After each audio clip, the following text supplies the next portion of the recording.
Dr Abdoulaye Taye est un enseignant-chercheur à l'université Alioune Diop de Bombay. Il est titulaire d'un doctorat de physique sur la résonance magnétique nucléaire. Son ouvrage Un citoyen, un revenu ou la révolution de la redistribution est un essai de 270 pages paru aux éditions Harmattan Sénégal. Je vous propose de l'écouter. Un citoyen, un revenu expose le projet d'un revenu de base associé à une assurance maladie obligatoire. Il s'agit de verser à chaque citoyen un revenu de base et à partir de ce revenu de base, le citoyen doit contracter avec une assurance maladie pour se soigner.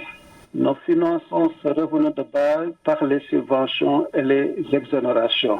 J'étais agréablement surpris la semaine dernière lorsque j'ai appris que l'Iran finance son revenu de base par les subventions, donc utilise le même modèle de financement que moi. Donc ce projet a pour premier opérateur, qui sont 5 opérateurs. Donc le premier c'est le revenu de base, le deuxième c'est l'assurance maladie obligatoire, le troisième opérateur c'est la bourse universelle pour tous les étudiants de 100 000 francs.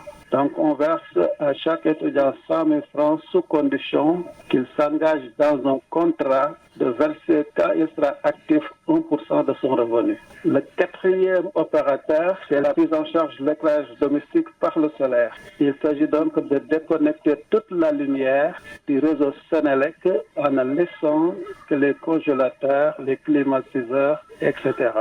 Ce qui aura pour finalité de diminuer drastiquement les délestages et donc d'assurer une autosuffisance électrique. Le dernier et le cinquième opérateur est le fonds d'investissement et de garantie associé à un actionnariat populaire.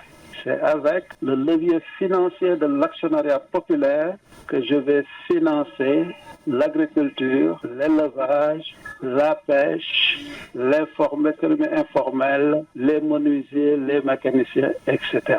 Ce projet est une révolution de la redistribution. Cet essai intitulé Un citoyen, un revenu ou la révolution de la redistribution est un puissant instrument de résilience pour amortir les chocs qui naissent inévitablement d'un ordre mondial structurellement chrysogène. Ce livre se présente comme une approche dynamique de la demande sociale basée sur une analyse des besoins fondamentaux du ménage. Un ouvrage à lire absolument.